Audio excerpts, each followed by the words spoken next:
Hi, everybody. Welcome back to another edition of Weekly Reads. Just like last week, I'm here with my co-host, Joy.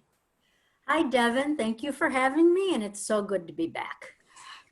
Yeah, we have another great lineup of books for you this week. Just like last week, I'm going to focus on fiction. Joy is going to talk about nonfiction. And then at the end, we have a coming soon title that's going to be out on Monday. Don't forget, all the books we're talking about you can get on your phone, your device, or your desktop or laptop computer. There's apps for Overdrive, Libby, and Hoopla. We are talking a little bit more about Hoopla this week, but all of it's free. So if you have any questions, just call the library. We have a lot of great books lined up, so let's just get started. I'm going to share screen so you can see the books we have for you. Okay, here's our lineup for the week. We have a lot of great titles, so let's get started. My first book is Major Pettigrew's Last Stand by Helen Simonson. This book, when it came out in March of 2010, was Amazon's best book of the month. It's also a New York Times bestseller. It's set in a small village in the English countryside where lives Major Pettigrew. He's retired, wry, and opinionated. He leads a quiet life until his brother's death sparks an unexpected friendship with Jasmina, the Pakistani shopkeeper. Drawn together by their love of literature and loss of their spouses, they find their friendship blossoming into something more. But village society regards her as only a foreigner. So my coworker who recommended this book said there are some themes in here like racism, but ultimately the book has a very happy ending. It's a feel-good story. It got a ton of good reviews, but I want to share with you a review from Elizabeth Strout, who wrote Olive Kitteridge and more recently Olive Again. About Major Pettigrew's Last Stand, she said, "In a noisy world, it is delightful to find a novel that dares to assert itself quietly.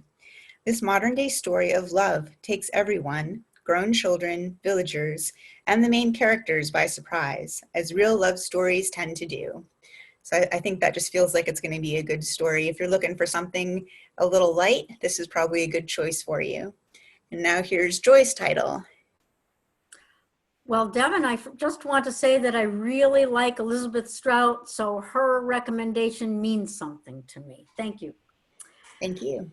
My choice is The Devil in Massachusetts, which is the book we will be reading for the first meeting of our new virtual American history book discussion, which will take place next Tuesday, May 5th at 2:30 p.m.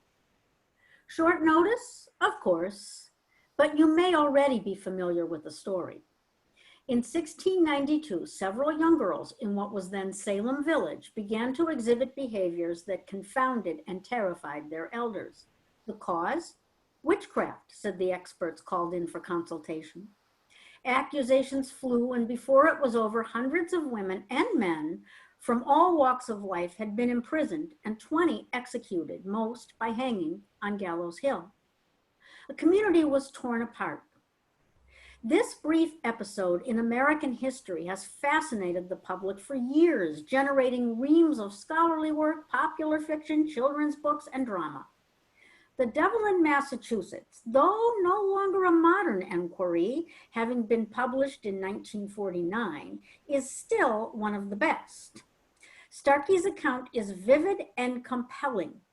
She incorporates dialogue from actual court records, which bring the voices of long-vanished Massachusetts Puritans to life, and throughout manages to show compassion for accusers, accused, and all those in between, understanding that they were products of a worldview we can no longer comprehend any more than they could comprehend ours. This is an essential read for anyone interested in this tragic chapter of our American past. Well, I think anyone who lives in Massachusetts is interested in the Salem witch trials. I bet you get a good turnout for your book club. Thank you. Okay, my next fiction title, wow, I remember when this first came out, it was hard to keep on the shelf. The Priory of the Orange Tree by Samantha Shannon. It came out in 2019. It was a New York Times bestseller. It was named a Best Book of the Year by Amazon and the Chicago Public Library. It's been called an epic feminist fantasy that's perfect for all you fans of Game of Thrones.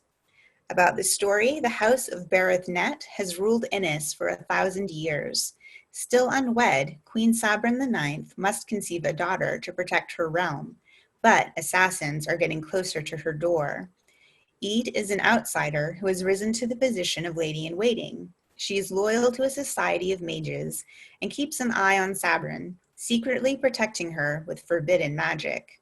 Meanwhile, the divided East and West refuse to parley, and forces of chaos are rising. So this book sounds like it has everything. It's got dragons, magic, royalty, shady assassins. It really sounds like it's a great epic fantasy, and that's what a lot of the reviews said. Here's one from Shelf Awareness.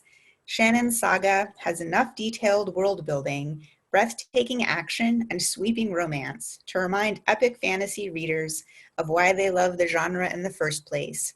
So if you love epic fantasy and you're looking for a new title, this could be a perfect choice. And here's Joy's next title. Wow, Devon, I don't even read much fantasy, but I can hardly wait to grab that one. Me too. My next choice is The Apparitionists, a tale of phantoms, fraud, photography, and the man who captured Lincoln's ghost by Peter Manzo. If you Google the name Abraham Lincoln and the word ghost, your first result may be a photograph of a spectral Lincoln hovering over the shoulder of his black-clad widow, Mary Todd. This spooky image is the work of William Mumler, a Boston-based photographer who, probably by accident, stumbled on a way to, yes, photograph the dead. Well, at least that is what the credulous folks who flocked to his studio thought he could do. Photography was, after all, a relatively new technology, incompletely understood. And in the wake of a ruinous civil war, the longing to find a connection to lost loved ones was acute. But if Mumler attracted believers, he also attracted skeptics, relentless in their pursuit of what they believed to be fraud. The final battle between opposing sides took place in a courtroom, and the result may surprise you. This book offers a lively look at a slice of 19th century Americana, as well as the early history of photography.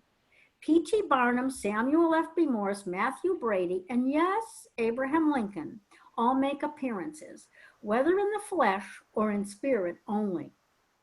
This is the book we will be reading for the second meeting of our virtual American History Book Club, which will take place on Tuesday, June 2nd at 2:30 p.m. via Zoom. You have plenty of time to read this one, folks, so please join us. Gosh, I don't even like nonfiction, but I love photography and the history of photography with all the fraudsters that were out there, so I might even pick this one up. I think you should. All right, and for our coming soon title, Emma Straub's All Adults Here. It's going to be available on Monday, tomorrow, May 4th. You're going to have to put a hold on it. Luckily, you can go on today and do that if you want to, but chances are there's people ahead of you because this book, I think, is going to be huge. It's been named a most anticipated book of 2020 the whole year by the Today Show, Good Morning America, Vogue, Good Housekeeping, The Washington Post, USA Today, Goodreads, and a bunch of other people. The story follows a grown family, so the children are adults now, the parents are elderly, and everyone's still sort of feeling their way through life and realizing that even though they appear grown up on the outside, internally, maybe things aren't matching so well. Got a ton of great reviews, as you might expect. Booklist gave it a starred review and said, like us, Straub's characters are getting older, but never feeling quite old enough to do the right thing, to be the people they want to be, or to let go of the past. It's an all-out celebration of the life force in ourselves and in our families. And I thought right now in this strange time we're in, a celebration of family would be a great story to feature. But that ends our lineup for this week. That's all our titles. Don't forget that Joy and I are here. If there's a certain topic or genre you want a recommendation in, just put it in the comments below and we'll see what we can do. But until next time, I hope there were some titles there you're interested in, and we'll see you next week for another weekly reads. Have a good rest of your weekend. See you next week, fellow readers. Bye-bye.